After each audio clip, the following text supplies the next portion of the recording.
안녕하세요. 저는 결혼에 실패하고 서울에서 살고 있는 42세 여성입니다. 여러분들은 의아하게 생각하시겠지만 남편과 갈라서게 된 건 시아버지 때문입니다. 보통 기혼 여성들이 이혼을 하는 건 남편이나 시어머니 때문일 거라고 생각하는데요. 저도 이혼하게 되면 남편이 바람을 피거나 고부 갈등 때문에 하게 될 거라고 예상했습니다. 그런데 제가 모시게 된 시아버지는 상당히 독특한 사람이었습니다. 상식적으로는 도저히 납득할 수 없는 짓을 저질렀고 그 뒷감당이 고스란히 제 몫으로 돌아왔기 때문에 결혼 생활을 끝낼 수밖에 없게 되었죠. 그럼 지금부터 인간 말종 같은 시아버지가 제게 어떤 더러운 짓을 저질렀는지 모두 말씀드리도록 하겠습니다. 저는 남편을 만나기 전에 시어머니부터 알게 되었습니다. 시어머니의 소개로 남편을 만나게 되었던 거죠. 시어머니는 제가 일하던 의류 매장의 단골 손님이셨습니다. 의류 매장에서 일하기 전에는 냉동식품을 유통하는 회사에서 사무직으로 3년 정도 일했는데요. 그때 같이 일하던 남자 직원과 사귀게 되었죠. 잘 웃고 주변 사람들에게 서글서글한 성격이라 인기가 많은 남자였습니다. 다른 여직원들처럼 남몰래 호감을 가지고 있었는데 같은 프로젝트를 맡게 되면서 사이가 가까워졌습니다. 그 프로젝트가 끝날 무렵 사귀게 되었지만 저는 뼈저리게 후회하고 말았습니다. 연애를 시작하고 몇 달 지나지 않아서 병적으로 저를 의심하더라고요. 정말 의처증이 아닌가 싶을 정도로 저에게 집착했습니다. 전에는 그렇지 않았는데 제가 다른 남자 직원들과 웃으면서 대화만 해도 얼굴 표정이 확 달라졌죠. 어느 날은 갑자기 탕비실로 데려가서 직원들 몰래 협박을 하기도 하였습니다. 다연아, 아까는 왜 그렇게 웃었어? 앞으로 나 말고 다른 남자한테는 눈길도 주지 말고 말도 섞지 마. 아니, 말도 섞지 말라고? 그럼 어떻게 일하라는 거야? 요즘 따라 왜 그래? 집착이 점점 심해지는 것 같아. 나한테 뭐 서운한 거 있어? 도대체 뭐 때문에 그러는 거야? 이유가 있어야 해? 일부러 이러는 거야? 네가 나 보라고 자꾸 딴 남자한테 찝적대잖아. 찝적? 참, 어이가 없어서. 내가 너한테 의심받을 짓 한 적 있어? 우리 이러지 말고 퇴근하고 이야기하자. 지금 직원들 다 듣겠어. 왜? 지금 이야기해. 나 몰래 다른 놈 만나고 있기라도 해? 그런 거 아니라니까. 나중에 이야기하자니까 왜 그래? 나는 내 여자가 다른 놈이랑 히덕거리는 꼴은 절대 못 보니까 지금 고백하라고. 박주철 그놈이 꼬신 거지? 너 그놈이랑 제일 친하잖아. 제가 화가 나서 탕비실을 나가버리니까 그 자식도 멈추더군요. 그 뒤로 헤어지자고 문자로 통보하고 모르는 척 인사도 받아주지 않았습니다. 그런데 저희 집까지 찾아와서 무릎 꿇고 빌면서 정신과를 다니고 있다, 오래전부터 마음이 아팠다, 어쩌고 저쩌고 핑계를 댔습니다. 그 당시에는 그 자식이 불쌍해 보여서 다시 받아주었는데요. 그때 받아주지 말았어야 했습니다. 다시 사귀니까 집착이 날이 갈수록 심해지더라고요. 자기와 같이 있지 않으면 제가 어디서 뭘 하는지 1시간 단위로 보고해야 했고, 전화 통화를 하다가도 주위에서 남자 목소리가 들리면 제가 다른 남자와 연애를 하는 건 아닌지 의심했어요. 심지어 그런 집착 때문에 헤어지자고 하면 제게 폭력까지 썼습니다. 한 번은 제가 헤어지자고 전화로 통보하고 연락처를 싹 다 차단했습니다. 그리고 친구들과 모임 자리를 가졌는데 친구들과 술을 먹고 있는 치킨집까지 찾아왔습니다. 나중에 알고 보니 제 핸드폰에 몰래 위치 추적 어플을 깐 것이었습니다. 그 자식이 친구들 앞에서 한 번만 더 헤어지자고 하면 죽여버리겠다고 살벌한 협박을 해서 제가 질리게 만들었죠. 6개월 넘게 그 자식의 감시를 받으면서 몇 번이나 헤어지자고 했는지 모릅니다. 나한테 도대체 왜 이러는 거야? 내가 헤어지자고 했잖아. 나는 너 감당 못하니까 제발 헤어지고 다른 여자 만나, 어? 너 다른 남자 생겼구나. 그럴 줄 알았어. 언제부터 만났는데? 역시 박주철 그놈이 맞았던 거지? 말이 통하지 않아서 일단 제게 폭력을 쓰지 못하게 살살 달래서 돌려보냈습니다. 제가 결국 이사하고 전화번호까지 바꾼 다음에 헤어지자는 통보를 했는데요. 직장은 도저히 옮기지 못하겠더라고요. 여기보다 좋은 연봉도 없었고 대표님이 한 달만 있어달라고 하던 것이 2달, 3달이 되어버려서 어쩔 수 없었습니다.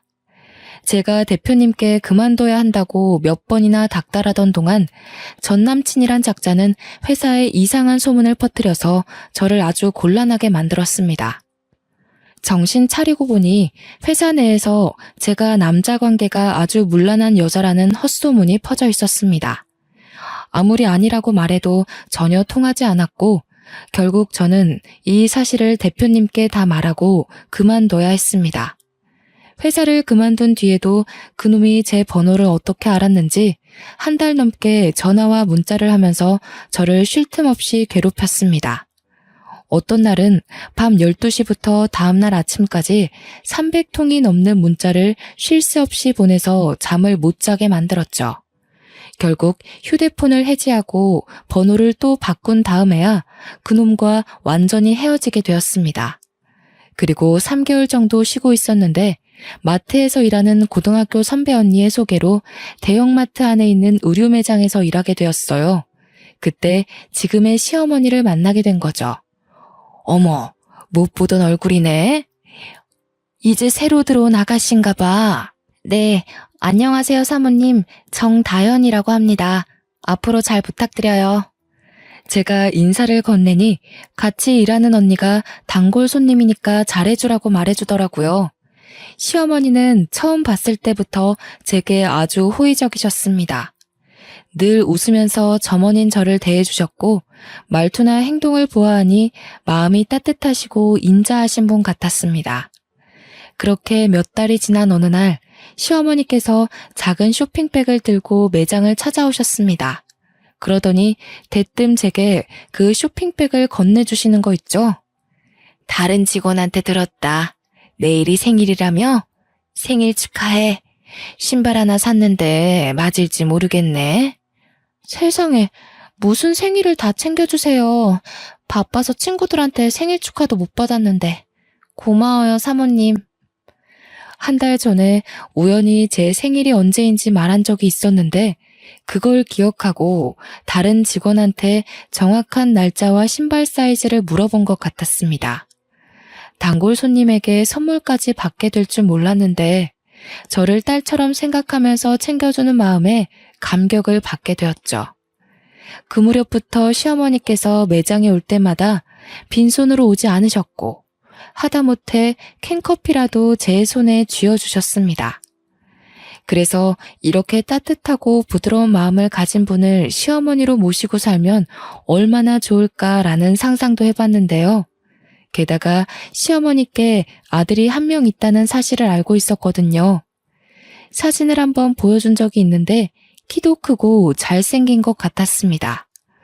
어찌나 아들 자랑을 해주셨는지 얼굴 한번 본 적 없는 아드님 연봉이랑 직업, 나이까지 알게 되었죠. 워낙 조건도 좋고 제 이상형이라 한번 만나보고 싶긴 했습니다. 그런데 시어머니가 저한테 아들 자랑한 이유가 있었는지 제게 뜻밖의 말을 꺼냈습니다. 다연이 넌 사귀는 남자가 있니? 없으면 소개해줄까 하는데. 예전에는 있었는데 헤어진 지 꽤 됐어요. 누굴 소개시켜주려고요? 그럼 내 아들 어떠니? 저번에 사진 봤었지? 이 정도면 얼굴도 잘생기지 않았니? 게다가 돈도 잘 버는데 착하기까지 해. 내 아들이라서 하는 말이 아니라니까. 워낙 집을 좋아하는 놈이라 아직 여자를 못 만나봤어. 네? 이렇게 잘생기고 키도 큰데 여자를 못 만나봤다고요? 말도 안 돼. 내가 거짓말하는 것도 아니고 이놈이 어디가 이상한 것도 아니다. 그냥 성격이 소심하고 소극적이라 그래. 한 번만 만나보고 결정해봐. 전부터 호감을 가지고 있어서 냉큼 만나보고 싶다고 했죠. 그때는 못 느꼈는데 시어머니가 처음 저를 봤을 때부터 며느리감으로 점 찍어 놓으셨던 것 같았어요. 며칠 뒤에 남편을 만나보았는데 생각보다 쑥맥이었습니다. 시어머니 말대로 여자를 많이 만나본 건 아닌 것 같더라고요. 그래서 제가 먼저 적극적으로 이야기하고 리드했는데요. 단골 손님 아드님이라 잘 보이려고 노력한 것도 있었죠. 몇 년 단골인데 막대하다 놓칠 수 없어서 제가 쌓아온 서비스 정신을 발휘하였습니다. 실제로 만나보니 남편이 참 괜찮아 보이더라고요. 하지만 한번 남자에게 호되게 당한 경험이 있는 터라 사귀면서 어떤 남자인지 자세히 알아봐야 한다는 생각이 들었습니다. 남편도 제가 마음에 들었는지 다음에 만나보자는 약속에 오케이 하더라고요. 그때부터 6개월 정도 진지한 만남을 가지면서 서로에 대해 알게 되었고 마음이 맞아서 결혼을 결심하게 되었습니다. 결혼 이야기를 꺼내니 제일 좋아하시던 분이 바로 시어머니셨어요. 그래, 너는 우리 아들이랑 결혼할 줄 알았다. 내가 사람 보는 눈은 정확하다니까. 너를 처음 봤을 때부터 우리 준기하고 잘 어울릴 거라고 생각했거든. 그러면서 하루빨리 결혼하라고 재촉하셨습니다. 저만큼 야무지게 성격 좋은 며느리는 없을 거라고 하셔서 저도 기분 좋게 결혼식을 올렸죠. 결혼 후에도 시어머니는 다정다감하셔서 고부 갈등이라고는 모르고 살았습니다. 시어머니는 저를 딸처럼 생각하시면서 아껴주셨어요. 결혼을 한 다른 친구들과 만나면 전부 시댁에 대한 서운함이나 시어머니에 대한 원망을 쏟아냈지만 저는 전혀 그렇지 않았습니다. 제가 시댁살이 같은 건 없었다고 하니까 친구들이 부럽다는 말을 자주 꺼냈습니다. 다현이 넌 정말 좋겠다. 우리 시어머니는 나만 보면 답답해서 속이 뒤집어진다고 한다니까. 속이 뒤집어진다는 말이 뭐니? 다현이 시어머니처럼 친딸처럼 말해주면 오죽 좋아? 이런 식으로 친구들이 저를 아주 부러워했죠. 시어머니가 먼저 며느리인 저를 챙기니 저도 시어머니를 위해서 할 수 있는 건 뭐든지 다 하면서 시부모님을 모셨습니다. 그런데 시아버지는 시어머니와는 딴판이었습니다. 시아버지는 가진 돈은 많았지만 남봉꾼 기질이 있으셨는데요. 바람을 피면 뭐라 할 법도 한데 시어머니께서 옛날 분이라 그런지 전형적인 조선시대의 안방마님처럼 시아버지 말에 무조건 복종하셨습니다. 원래 시댁에서 농사를 지으셨는데 대대로 물려받은 땅이 많아서 부잣집이 되었다고 합니다. 하지만 시아버지께서 시골에서 농사나 지으면서 살 생각은 없다면서 재산을 전부 처분해서 서울로 올라왔다고 해요. 그 뒤로 사업을 시작했는데 사업가 기질이 있으셔서 크게 성공하신 것 같더라고요. 하지만 그러면 뭐 하나요? 여자를 밝혀도 너무 많이 밝히셔서 밖으로 새는 돈이 더 많았습니다. 제가 시집 왔을 때부터 시아버지는 여러 여자들을 몰래 만나고 다녔습니다. 시어머니도 그런 사실을 알고 있었지만 모르는 척 하셨어요. 제가 한 번은 시아버지께서 다른 여자랑 있는 걸 봤다고 이야기했는데요. 글쎄, 어머님이 한숨을 푹 쉬시면서 이렇게 말씀하시는 거 있죠? 그래, 옆동에 사는 여자랑 같이 있었지? 나도 알고 있다. 그런데 뭐 어쩌겠냐. 이 나이에 이혼하는 것도 웃기고 가장이 식구들 밥 굶기지 않으면 그걸로 족한 거야. 시아버지께서 바람을 피더라도 가정이 흔들릴 정도로 큰 문제를 일으키지 않아서 다행이었죠. 아버님이 선을 넘었더라면 진작에 이혼을 하셨을 겁니다. 그만큼 시아버지께서 시어머니의 인내심을 넘어서지 않는 선에서 바람을 피웠고 결정적으로 생활에 부족함이 없도록 돈을 줬기 때문에 시어머니는 참고 살아왔던 것 같습니다. 당연히 저희 남편도 시아버지의 바람길을 잘 알고 있었습니다. 주위 사람들도 이 이야기를 듣고 남편한테도 바람기가 있는 거 아니냐고 걱정했는데요. 다행히 제 남편은 시아버지와 닮지 않았습니다. 정말로 가정에 충실한 남자였죠. 제가 굳세게 믿은 것은 바로 남편이 하는 말에 있었습니다. 아버지, 또 옆동에 사는 여자랑 데이트하고 있더라? 같은 남자로서 정말 이해할 수 없어. 남자든 여자든 결혼을 하면 가정에 책임을 져야지. 어떻게 대놓고 바람을 필 수가 있지? 그런 면에서 아버지는 너무 무책임해. 그럼 당신이 뭐라 한마디라도 해보지. 말도 안 꺼내본 거야? 남편은 시아버지에게 옆동에 사는 여자와 정리하라고 몇 번이나 설득해봤지만 소용이 없었다고 하네요.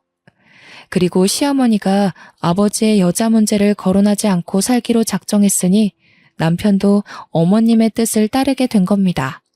한마디로 시아버지를 포기하게 된 거죠. 하지만 시아버지도 나이를 먹으니 점차 변하기 시작했습니다. 남편이 대놓고 아파트 앞에서 옆동 여자와 다투는 모습을 보고 아버님께 화를 내고 말았는데요. 아버지, 동네 창피하게 대놓고 바람을 피세요. 여자 만나시려면 다른 동네로 가서 만나세요. 저희 체면 좀 생각해 달라고요. 이제 며느리도 생겼는데 며느리 앞에서 그러고 싶으세요? 시아버지도 함께 화를 내실 줄 알았는데 이상하게 남편 말에 수긍을 하시더군요. 그래, 알았다. 나도 이제는 나이가 있으니 알아서 처신할게. 걱정 말아라. 앞으로 이런 일 없을 거다. 제가 손녀딸을 낳아서 그럴까요? 시아버지는 옛날과 다르게 가정에 충실한 모습을 보이셨어요. 그런데 1년 뒤에 시어머니가 암 진단을 받는 청청병력 같은 일이 벌어지고 말았습니다. 어머님이 위암 말기라는 소식을 듣고 저도 충격을 받고 쓰러질 뻔했죠. 안 그래도 어머님께서 계속 아프다고 하셨는데요.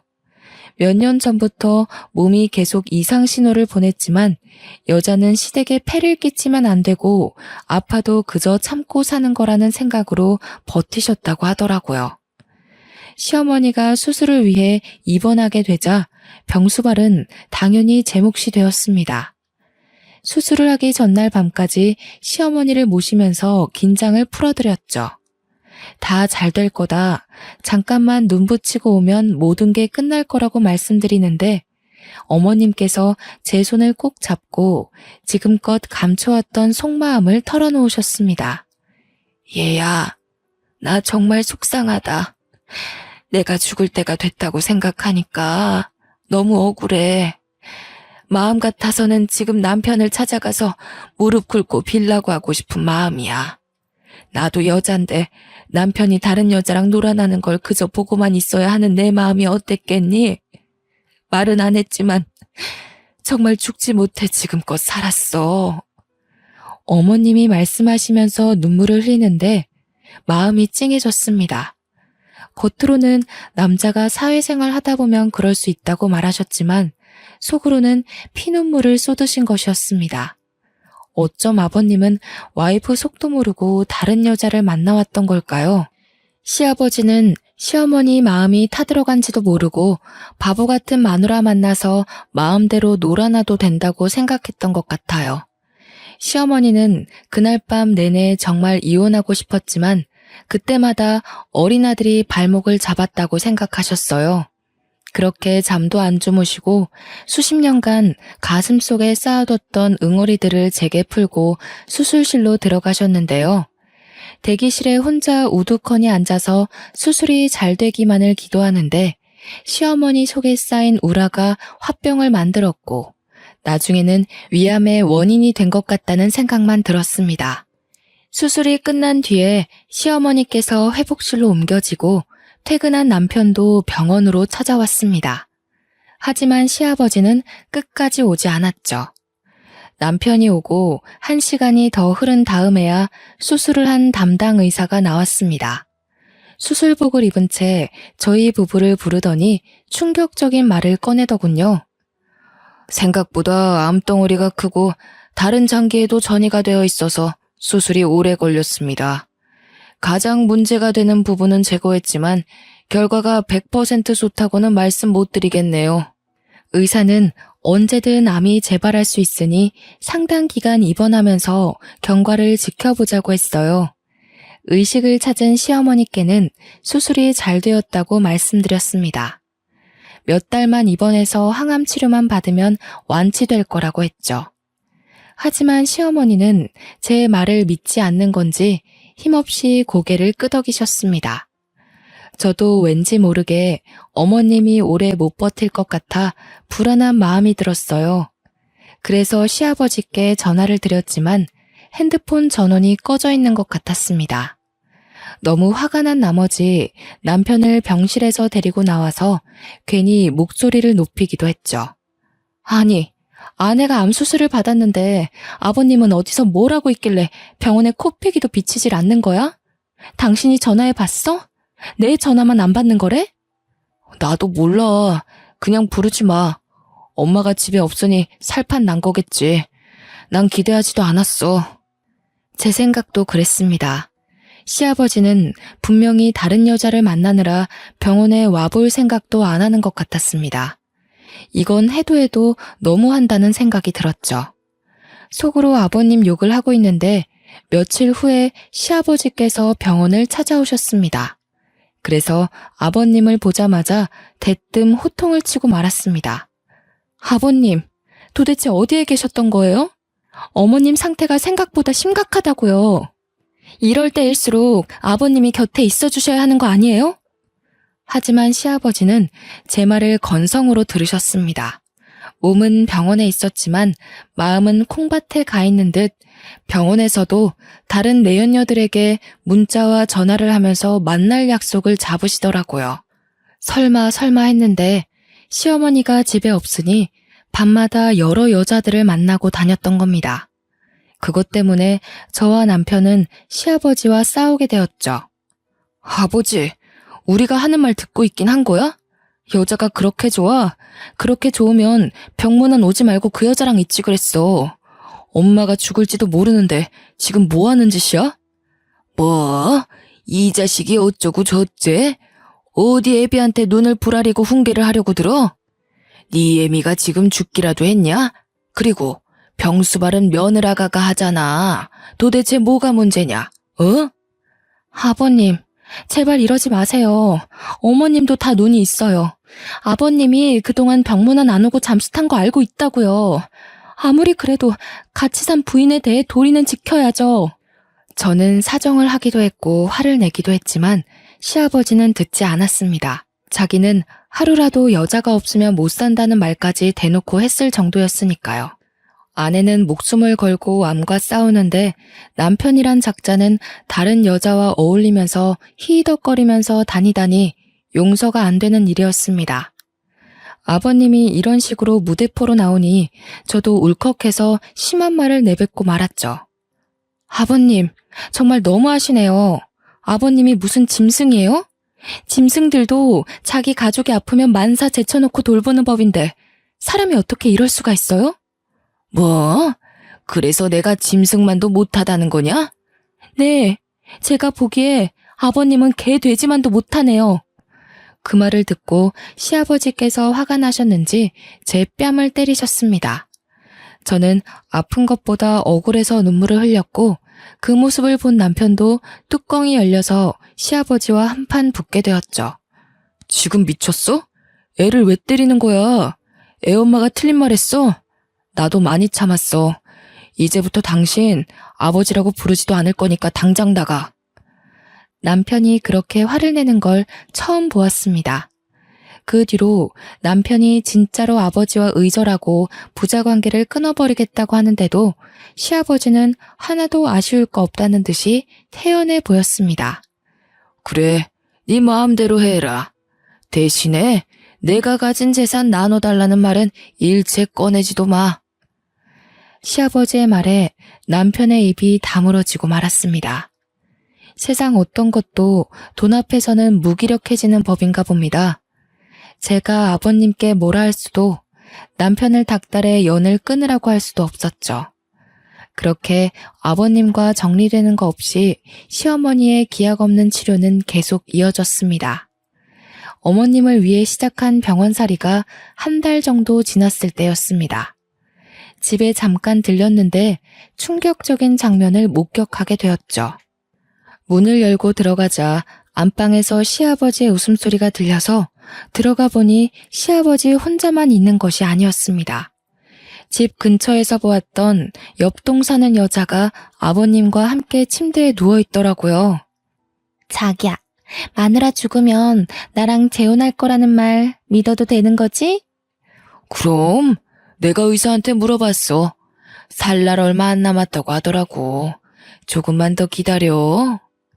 제가 들어온 줄도 모르고 아버님과 내연녀 둘이서 별의별 이야기를 다 하고 있었습니다. 딱 봐도 아버님께서 집에 내연녀를 자주 데리고 온 것 같더군요. 어쩐지 시아버지께서 의사를 만나 시어머니 상태를 물어보더라고요. 드디어 걱정이라는 걸 하나 싶었는데 본처가 빨리 나아서 태어나기를 바라는 게 아니라 어서 죽기만을 학수고대하던 거였습니다. 내연녀와 재혼해서 새살림을 차릴 거라는 말을 듣고 있는데 정말로 헛웃음이 절로 나왔습니다. 제 웃음소리를 듣고 시아버지와 내연녀가 얼른 몸을 일으켰는데요. 내연녀는 30 초반 정도로 보이는 새파랗게 젊은 여자였습니다. 저보다 나이가 어려 보였죠. 내연녀는 저를 보자마자 놀라서 호들갑을 떠는데 시아버지는 놀라지도 않았습니다. 그래서 제가 가방을 집어던지면서 버럭 소리를 질러버렸습니다. 아버님, 정말 너무하시네요. 어머님 집에서 뭐 어쩌고 저쩌요? 지금 저 여자랑 재혼할 생각할 때가 아니잖아요. 바람 피시더라도 도리는 지키시라고요. 아유, 뭔 놈의 기집애가 이렇게 목소리가 커? 며느리가 낄 일 아니다. 내가 뭘 하든 네가 상관할 바가 아니라고. 시아버지도 저 따라 고함치시더니 내연녀를 데리고 집에서 나가버렸습니다. 내연녀가 나갈 때 뒤돌아보면서 가소롭다는 듯이 비웃던 거 생각하면 정말 오장육부가 다 뒤집힐 것 같네요. 그리고 3개월 뒤에 시어머니께서 세상을 뜨시고 마셨습니다.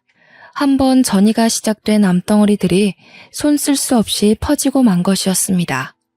저는 장례식이 끝난 후에도 어머님이 생각나 몰래 눈물을 흘리는데 시아버지는 파렴치한 짓을 저지르셨습니다. 시어머니 장례식을 치른 지 얼마나 됐다고 저보다 어린 내연녀를 집으로 데리고 와서 당장 재혼을 하겠다고 선언한 겁니다. 저는 어이가 없어서 넋이 나가버렸고 남편은 말도 안 되는 소리 하지 말라고 경악을 했죠. 아버지, 진짜 머리가 어떻게 된 거 아냐? 엄마 장례를 치른 지 딱 이틀 지났단 말이야. 아무리 저 불려우 같은 여자한테 홀렸다고 해도 이럴 수는 없어. 재혼 절대 안 돼. 난 죽어도 반대할 거니까 저 여자 당장 내보내. 내가 너한테 허락받자고 하는 말 아니다.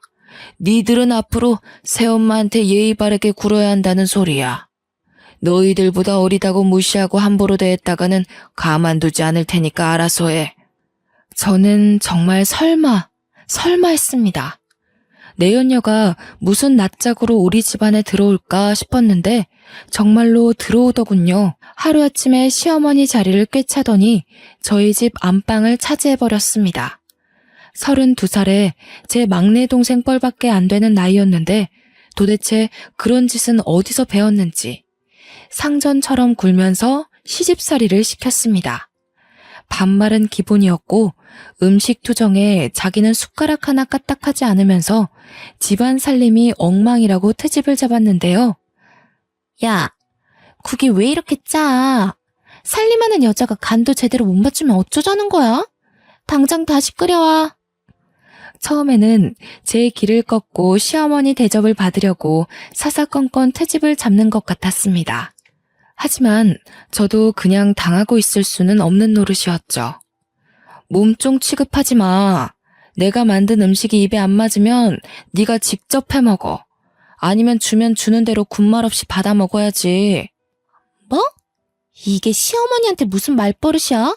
너 다시 말해봐. 지금 뭐라 했어? 눈을 부릅뜨고 노려보면서 앙칼진 목소리로 소리치는데 정말 가소롭더군요. 자기 말에 고분고분 따르지 않으면 시아버지한테 전부 일러바치겠다고 협박까지 했어요. 내연녀가 집에 들어와서 막 나가는데 얌전히 있을 수 없죠. 여기서 꼬리를 내리고 저 여자한테 밀려서 꼼짝없이 시집살이를 해야 한다는 생각에 이를 꽉 물었습니다. 아버님한테 일러 바치든 말든 마음대로 해. 하지만 나한테서 시어머니 대접 받을 생각은 아예 포기하는 게 좋을 거야. 내연녀가 시아버지한테 눈물까지 흘리면서 사람 취급도 못 받고 무시당한다고 하소연하는 것 같더라고요. 시아버지가 저를 부르길래 저도 남편을 불렀습니다. 당연히 남편은 제 편을 들어줄 거라고 예상했는데 남편의 태도가 이상했어요. 여보, 이제 그만해. 어머니도 돌아가셨는데 계속 이럴 필요는 없잖아. 아버지도 새 출발해야지. 이왕 이렇게 된 거 우리가 그냥 참고 받아주자. 내연녀를 불려우 같은 년이라고 욕할 때는 언제고 갑자기 변한 남편이 내연녀를 새엄마로 받아주겠다는 것이었습니다. 이제 시댁에서는 저 혼자 시아버지의 내연녀와 맞서게 된 거예요. 혼자서 내연녀를 배척하고 아버님과 말싸움을 하고 있으니 외톨이가 된 기분이 들었습니다. 제가 너무한 것 같다는 생각도 들고 이쯤 되면 저도 내연녀를 시어머니로 인정해야 하는 고민도 들 무렵이었습니다. 그때 믿을 수 없는 충격적인 사실을 알고 마음을 고쳐먹게 되었습니다. 사건의 시작은 우연히 본 남편의 휴대폰에서 시작되었습니다. 문자 알림이 떠서 봤는데 등골이 서늘해졌습니다. 남편이 소개팅을 한 것 같더라고요. 그래서 며칠에 걸쳐서 남편의 휴대폰 비밀번호를 알아냈습니다. 2580을 누르고 새벽에 몰래 남편 휴대폰 살펴보는데 제가 본 게 확실하더군요. 준기야, 내가 소개해준 혜정이는 어때? 마음에 들어? 네, 마음에 들어요. 주희보다는 훨씬 나은 것 같아요. 당연하지. 혜정이가 나랑 같이 일할 때부터 인기 많았어. 지금은 은퇴했으니까 네가 데리고 놀 수 있는 거지. 옛날 같으면 네가 감히 상대도 못하는 에이스였다고. 그 문자를 쭉 읽는데 휴대폰을 보던 손이 덜덜 떨렸고 머릿속이 텅 비는 느낌이 들었습니다. 몇 번이나 다시 읽어봐도 내연녀가 남편에게 여러 명의 여자를 소개시켜준 것 같더라고요. 불륜으로 들어온 새엄마가 자기보다 나이 많은 의보다들에게 바람을 피우도록 부추긴 거였습니다. 에이스가 대체 뭘까 생각하고 있는데 시아버지께서 내연녀가 한때 유흥업소에서 일했다고 한 기억이 났습니다. 그래서 남편과 주고받은 연락은 더 없나 살펴보았죠. 그 문자들을 다 본 순간 내연녀가 남편에게 왜 여자들을 소개해주면서 바람을 피우도록 만들었는지 알아냈습니다. 사실 내연녀는 집에 들어온 지 한 달도 안 돼서 본색을 드러냈습니다. 시아버지가 가진 재산에 눈독을 들이더라고요.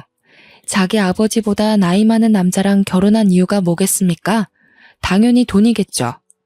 내연녀는 시아버지의 환심을 사서 재산을 가로채려는 것 같았습니다. 딸 같은 내연녀에게 푹 빠져있던 시아버지는 내연녀가 원하는 건 뭐든지 들어주려고 했습니다. 그런데 남편이 내연녀가 시아버지의 재산을 가지고 있는 걸 반대했어요.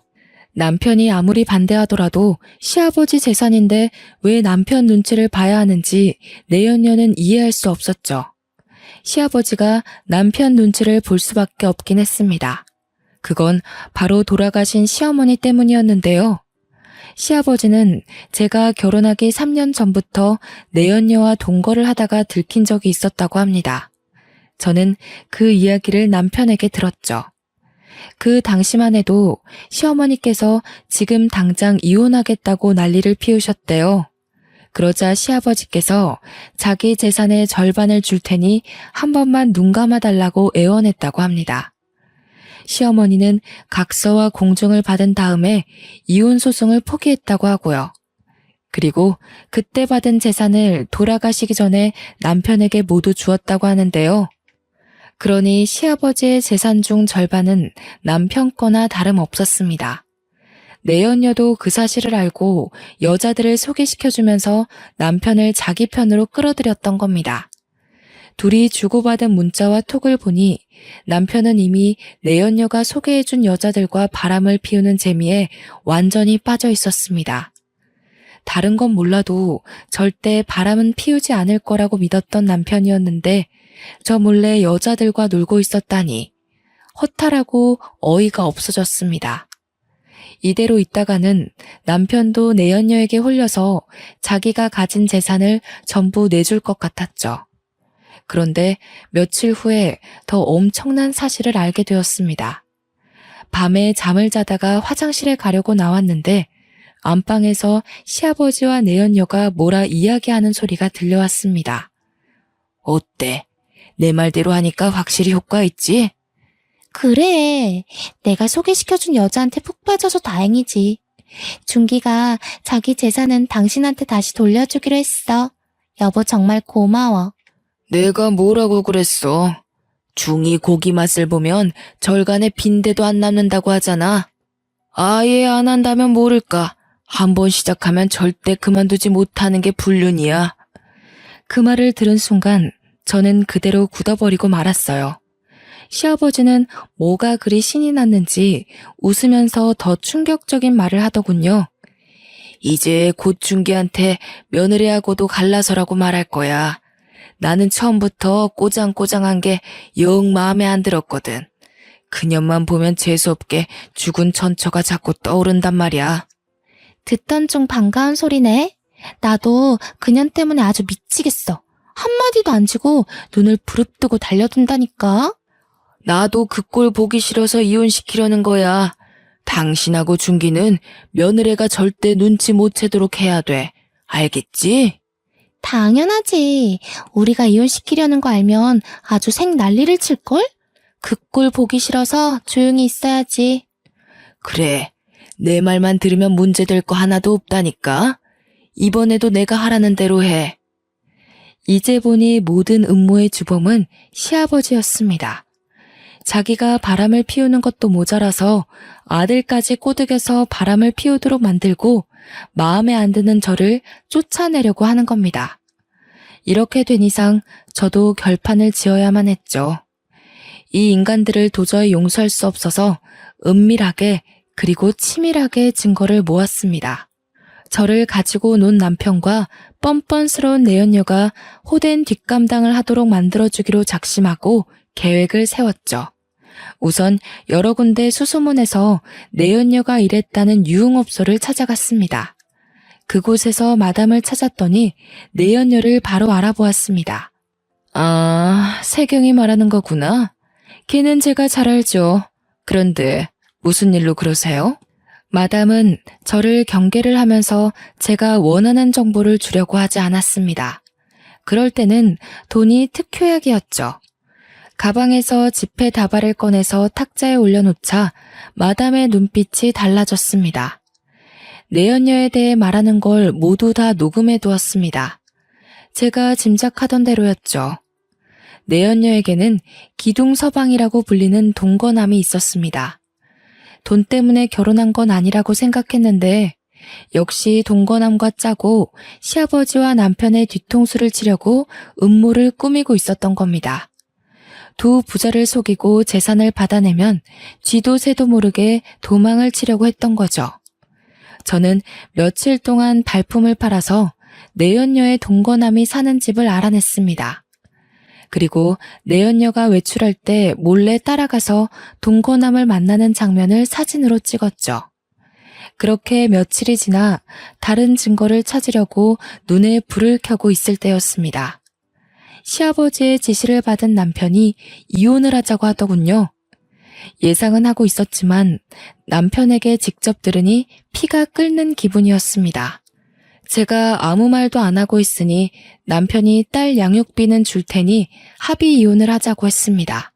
그래서 겨우 입을 열었죠. 좋아, 이혼해. 하지만 그냥 갈라설 수는 없잖아? 우리 아직 해결해야 하는 문제가 있는 것 같은데.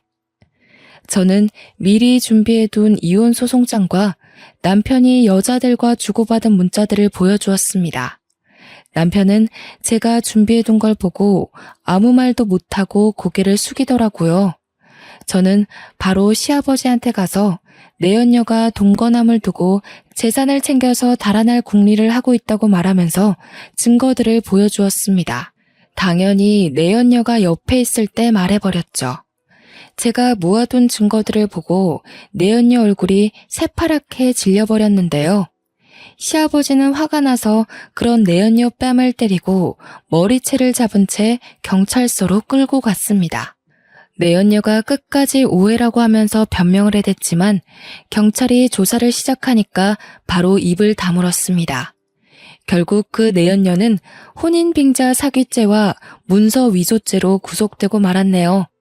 시아버지께서 내연녀가 구속됐다는 소식을 전해주면서 친히 감사 인사까지 건네주었습니다.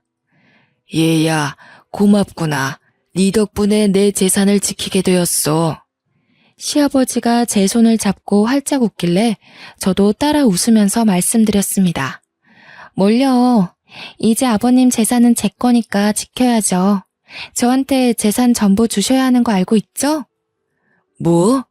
내 재산을 너한테 전부 다 줘야 한다고? 갑자기 왜?